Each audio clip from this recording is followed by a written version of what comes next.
Hi, everyone. Judge Andrew Napolitano here for Judging Freedom. Welcome to a special Saturday edition of our show. It's 10 o'clock in the morning here on the East Coast of the United States. Scott Ritter will be with us in just a moment over the tumultuous events going on inside Russia. Is Yevgeny Prigozhin attempting a coup against President Putin? Can the Wagner group, however you pronounce it, actually take over the government? What are they trying to accomplish? Right after this. You want to feel safe in your vehicle, and for you, that means easy, rapid access to your firearm. But safety also means your items don't fall into the wrong hands. You don't have to choose between safety and convenience. The headrest safe keeps your firearm where you can access it, and no one else can. Just order your headrest safe, install it yourself when it arrives, and enjoy peace of mind. It starts at theheadrestsafe.com. Scott, thank you for your time on a Saturday morning and for all your expertise on this troubling matter, which seems to be unfolding right before our eyes. I want to start by playing for you a clip that's only a few minutes old from Sky News, and the reporter, citing Reuters sources and with some film, shows Wagner troops in the city of Rostov. And then about 2/3 of the way through this report, which is just about a minute long, says that Russian troops have set up a machine gun nest in Moscow. So take a listen and then your analysis. New footage that we've just received in the early hours of this morning. Yevgeny Prigozhin, Wagner's leader, moved troops into the Russian city of Rostov-on-Don. These are new pictures of his troops moving into the city, we understand. He claims to have taken control of key military facilities in Rostov-on-Don, that city in the south of Russia, not far from the Ukrainian border, and where the Russian military operation is being run from. These pictures are just coming into us at Sky News. Also hearing from the Reuters news agency that Russian soldiers have been setting up a machine gun position on the southwest edge of Moscow. This is according to photographs published by the Vedomosti newspaper. Photographs on local media also showing armed police gathering at the point where the M4 highway is heading towards Moscow, and where the Wagner mercenaries are moving along in a convoy. Okay, so giving that some credence, what's your take on what's happening in Russia as we speak? Well, first of all, this is a very serious turn of events. Yevgeny Primakov, who is the public face of the Wagner private military contract group, who has achieved some prominence as a capable combat unit, given their performance in Bakhmut, the bloody battle, the so-called meat grinder that killed 75,000 Ukrainian soldiers at a cost of 30,000 Wagner lives. It appears that he has turned his forces on Russia, on the Russian government, on Vladimir Putin himself, ostensibly done to target Shoigu, the defense minister, and Gerasimov, the head of the Russian general staff, two people that Prigozhin has had a very vocal and public feud with for many months now.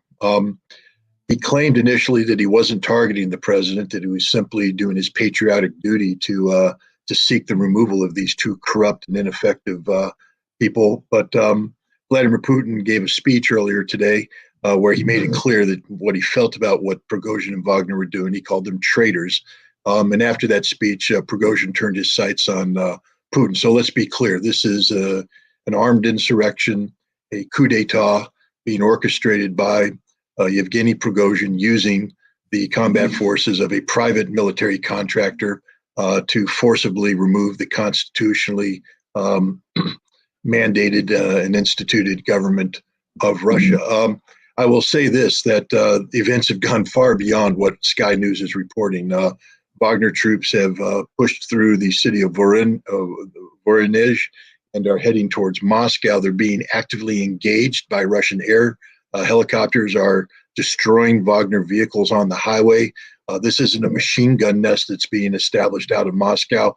Thousands, tens of thousands of troops are being assembled, including heavy armor, artillery. And Putin has basically said, take the gloves off, put this thing down, and put it down now. The Chechen forces, the Akhmat special forces, are being sent to Rostov right now. This is not a situation that's going to last very long. It will be violently suppressed, or at least attempted to be. Wagner made certain assumptions. Prigozhin made certain assumptions. So what a lot of people didn't know is that 2 days ago, prior to this, the Ukrainian intelligence service, they had a series of covert cells that were being positioned in Moscow, were uncovered by the FSB, Russian security, and rounded up.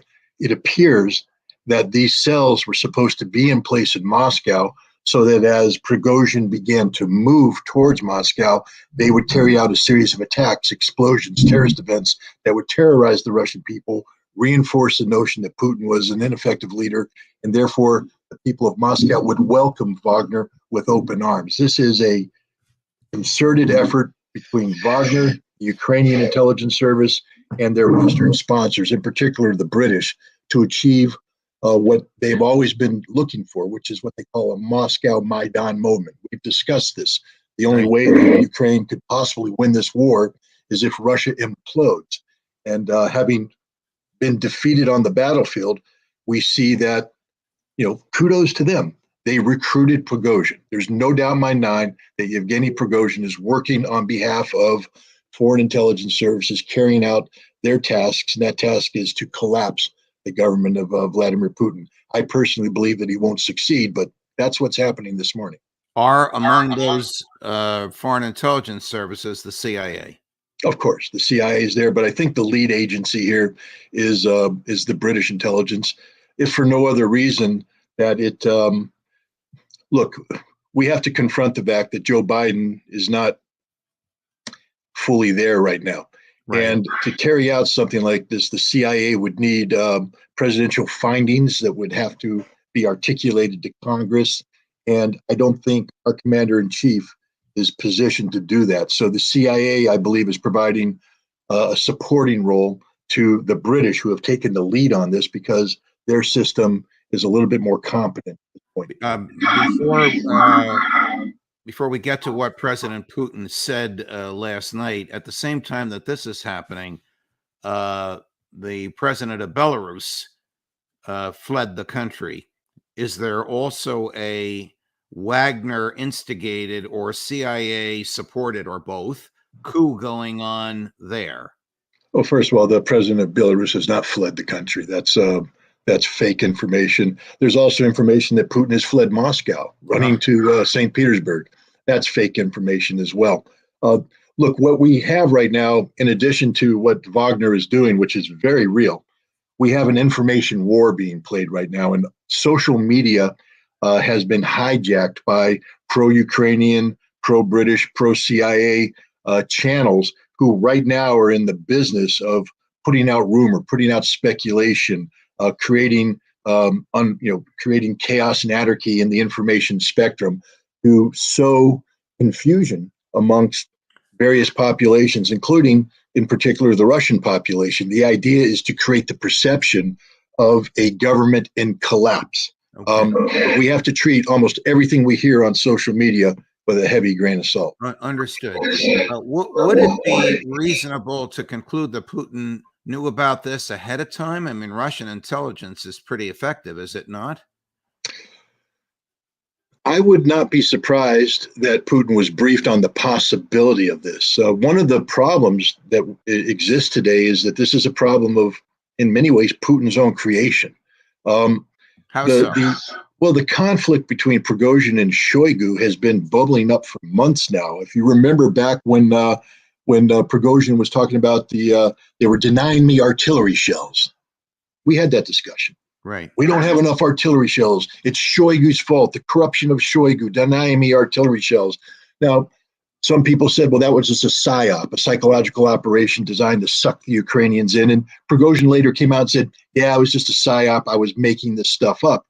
But the people I talked to, I was in Russia, said, no, man, this is real. This is a problem. While I was in Russia, Putin had to call Shoigu and Prigozhin into his office and read them the riot act and tell them to knock it off, stop this, cease and desist. But in a reflection of perhaps the legitimacy of Prigozhin's position, he told Shoigu to take a back seat and appointed General Surovikin to be General Armageddon to be the principal point of contact.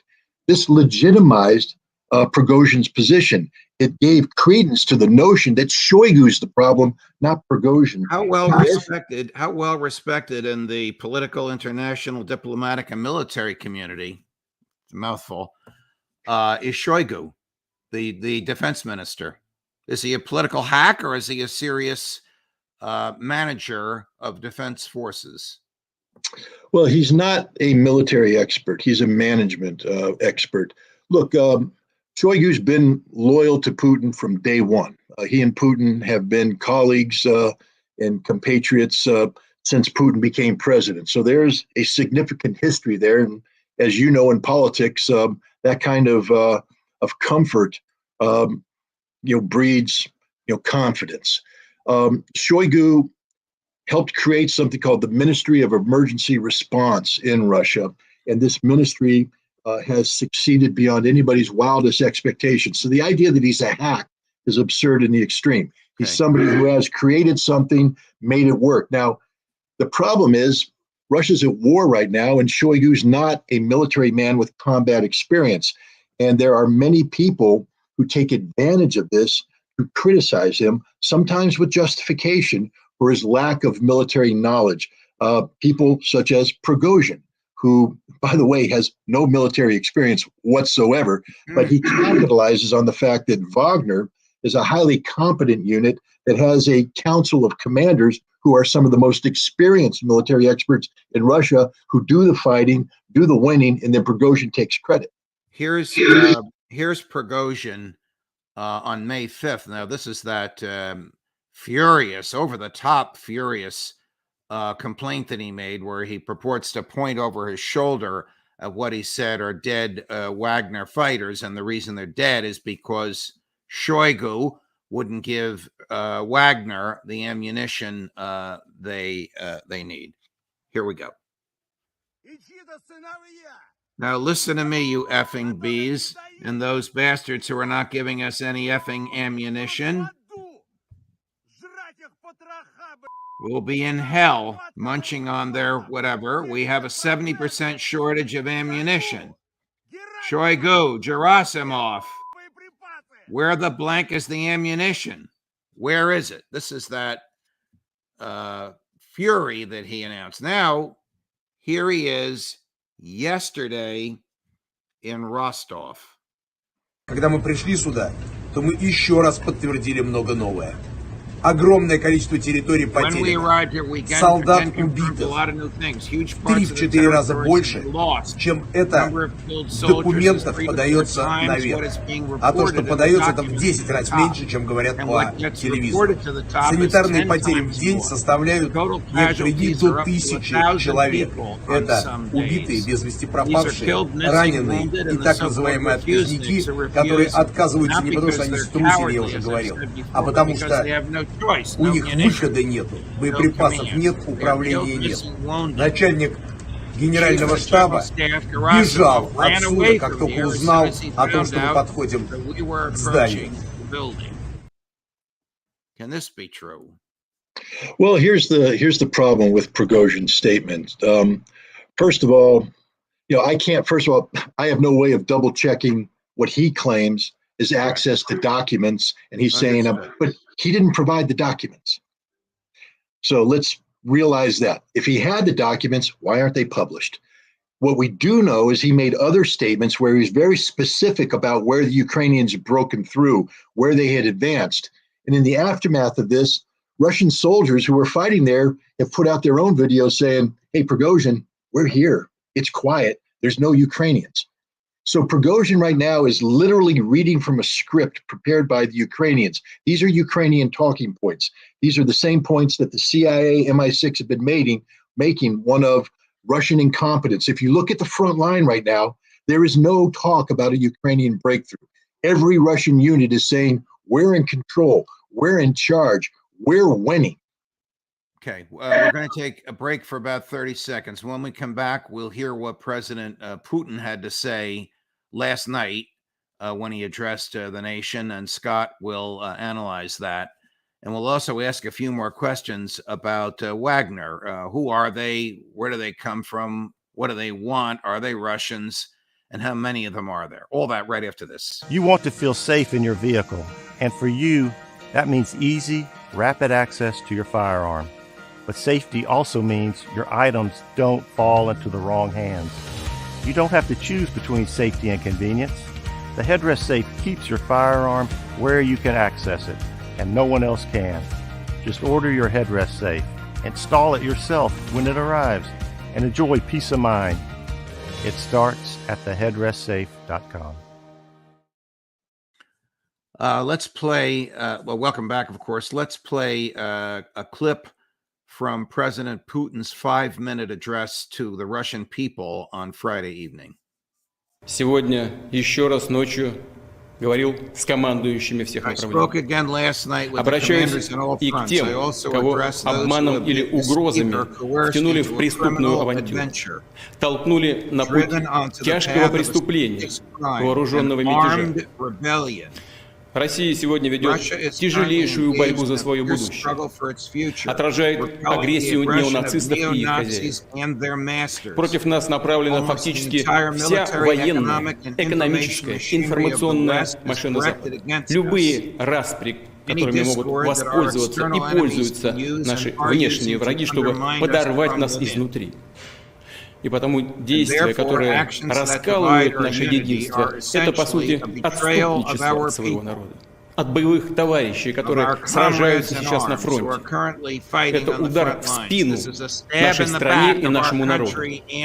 Все, кто сознательно встал на путь предательства, кто готовил вооруженный мятеж, встал на путь шантажа и террористических методов, понесут неименуемое наказание. Inescapable punishment. Have you seen him so serious?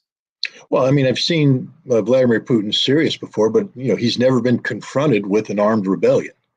This is a very serious thing, and if it spirals out of control, could threaten the survival of Russia, which, of course, is what it's intended to do. So when he says, when he talks about serious punishment, understand this. This doesn't end until Wagner is destroyed. This doesn't end until Yevgeny Primakov is dead or in prison. Wagner is not going to win. There was a gamble made. They needed several things to happen, such as, for instance, they needed the Russian nation and the people to rally around them. Wagner was going off of the reputation they had built through the battles of Soledar and Bakhmut, achieving victory at a time when many Russians were starting to question whether or not victory could be attained in the special military operation. Wagner gave them that victory, a dramatic victory, a decisive victory.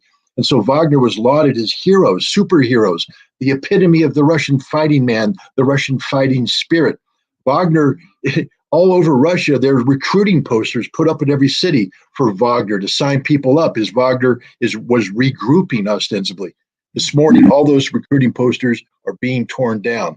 The Wagner Center in St. Petersburg, the head of their information propaganda aspect, has been occupied by Russian security forces, and Putin has signed a warrant for Prigozhin's arrest and has mobilized the army and given them orders to use all means necessary to stop this. So this will end sooner rather than later. Let's just understand what Wagner is and isn't. They're a small group of highly professional, not so small. I mean, how many fighters, Scott? Sorry for interrupting. How many human beings are we talking about on Wagner's side? Well, according to Prigozhin, he has 25,000, but I'll tell you what, I think that's exaggerated. That's 25,000 total, but some are here, there, and everywhere. The number of troops that he's probably moved into Russia numbers in the 4,000 to 5,000 number. And here's the other interesting thing. In the lead up to this, you had the Ukrainians. If you remember, the Ukrainians used some Russian nationalist units backed by Ukrainian intelligence, to attack into the Belgorod area, to cross the border, attack villages, and create the perception of a weak Russia. Who is the number one person coming in and saying, this proves Putin's weak, this proves Shoigu's ineffective, this proves Gerasimov is incompetent? Prigozhin. And what did he say he was going to do? I will move Wagner on my own volition, he said, to Belgorod to save Russia. Many of the Wagner fighters who have gone into Belgorod were told that they're going there not to attack Putin, not to attack Shoigu, but to protect Russia from the Ukrainians. And they've arrived here and they're going, what the hell is going on here? Why are we doing this? And the Ministry of Defense is telling them, lay down your weapons. I'm telling you right now, by the time this day is done, the majority of the Wagner fighters will probably have laid down their weapons voluntarily because they're Russian patriots, they're Russian heroes. They don't want to be involved in an armed insurrection against a Russian president named Vladimir Putin. Doesn't this tool of MI6 and the CIA, Yevgeny Prigozhin, know that he is vastly outnumbered and that many of his own people will desert him for the reasons you just articulated? Well, I think he was told, led to believe by the Ukrainian intelligence services and the British intelligence that Putin's government is a house of cards. And they told him, I believe they told him, that the oligarchs would rally around him, that as soon as he crossed the border and made a move towards Moscow, that the governors and the mayors would all come out and say, we're behind Yevgeny, we're behind Wagner, we demand Shoigu's removal, that the oligarchs would say, we're throwing our weight behind them. And then there would have been this insurrection in Moscow by Ukrainian intelligence blowing things up, where the people of Moscow would have said, holy cow, Putin is weak, Wagner, come in and save us. He was led to believe that all of this would take place. None of it's taking place. Instead, the Russian soldiers, trying to avoid civil war, have said, okay, you're coming in, we're here, but what are you doing? We're not too happy about this. The Russian generals are saying, guys, this is pretty stupid. Put down your weapons. They kept moving towards Moscow, and now they're getting hammered. And the reality is going to sink home real soon. It hasn't already, to these Wagner fighters, that they're on the wrong side of history here, that they're going to be forever known, not as the heroes of Bakhmut, but the traitors who sold out their country to a Ukrainian Nazi enemy backed by the collective West, which is seeking the destruction of the nation they're supposed to be defending. Whew. Scott Ritter, can't thank you enough, my dear friend. So good of you to provide all this information for us on a Saturday morning, a very eventful Saturday morning. Well, thanks for having me. Always great. Well, if you like what you saw, like, subscribe, and tell a friend. We're trying to hit that 175,000 mark of subscriptions by Independence Day, the 4th of July, which is soon coming upon us. We will soon be back as events develop. I'm happy and thrilled that so many of you watch us and want and yearn for this information, which you might not be able to get anywhere else. Or as we get it. Judge Napolitano for Judging Freedom. You want to feel safe in your vehicle. With access to your firearm that's both secure and convenient, the headrest safe keeps your firearm where you can access it and no one else can. It starts at theheadrestsafe.com.